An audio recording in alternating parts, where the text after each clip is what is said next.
This is the ghost story at the Ruth Waring Mansion. The Waring Mansion was given to the city by Ruth Waring to be a site for the Botanic Gardens. She owned this house and 6 acres of land around it. She never lived here. So they had the Botanic Gardens was in City Park. There wasn't a fence around it. They were looking for a new site. She gave them their 6 acres of land. By the way, the rest of it used to be a Catholic cemetery that the city purchased. And so, of course, we're on land that was surrounded by cemeteries. Maybe there's some creepy things go on here at this Ruth Waring house. Well, one of the creepy things that happens here, and in fact, it's not all that creepy. No, we've got a creepier one later. But there's a kid apparently that people see everywhere in the house. He just appears, and they see him around the corner and far away. And one night, the night watchman he left a box of toys out for this kid to play with. And when he returned to where he put them, all the toys had been moved around. Somebody had played with the toys. Well, who is this kid? And he doesn't really do much mischievous now, but apparently, um, people think the kid might be the illegitimate son of a previous owner. And the story goes that the owner was having a party, and during the party, the kid was misbehaving to the point where they finally he was disrupting everything, and they got sick of him, and so he was sent to the basement, and they locked him in a room down in the basement. Nobody knows why, but while that child was in that room that night, he died. Now, maybe his death had something to do with the other entity that is in this house, which is very, very nasty. Well,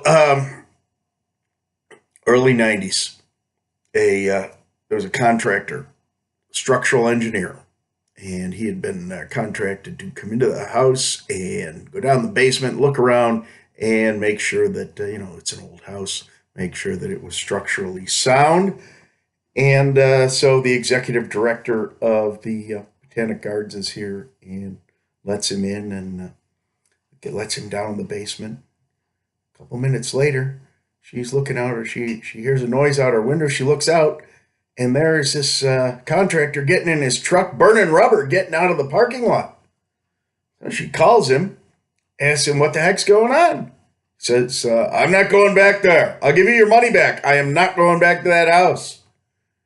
Well, she finally, he doesn't. She's like, "What happened?" He went, "I don't want to talk about it. I'm just not coming back. I'll send you your check back." Well, finally, she gets a guy to tell her what happened. Down in the basement, there's a big metal door on a roller, and you open that door, and it takes you to the boiler room.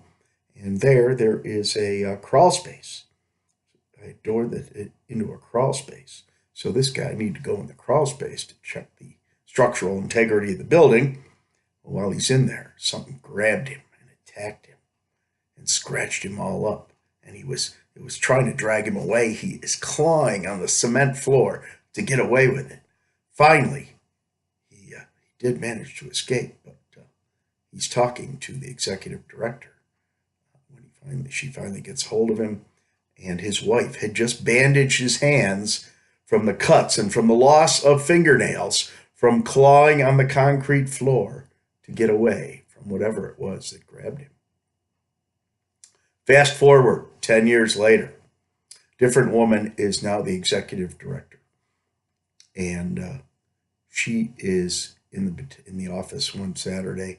She's the only person working in there on a Saturday, and she hears a party going on. And now they do have, you got the right context and right amount of money, you can rent out the mansion for a private event. But she knows she's the executive director. She knows nothing's going on.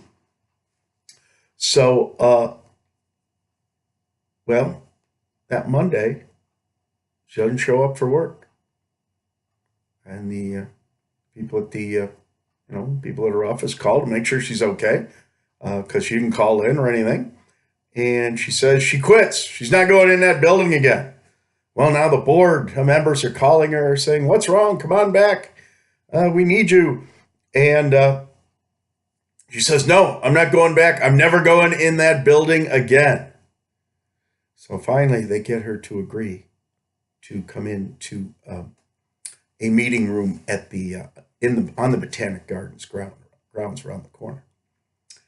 And she comes in, and she's got scratches on her face and her arms. She's wearing a skirt. She's got scratches on her legs and her neck.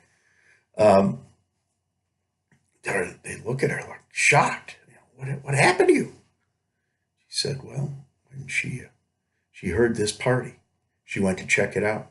She went to leave the room, but the door wouldn't open. The temperature dropped severely, and then something attacked her. She's not even sure what it was, but it's clawing at her. She's fighting it off, and finally, after fighting it off, and obviously it scratched her all over her body, she finally fights it off and gets the door open and does make her escape.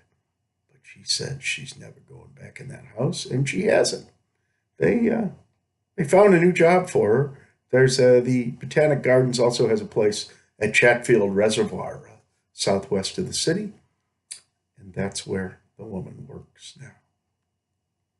By the way, this mansion was built by a woman named Maud Patterson Campbell. And Maud is going to come up also in our last story. So let's go.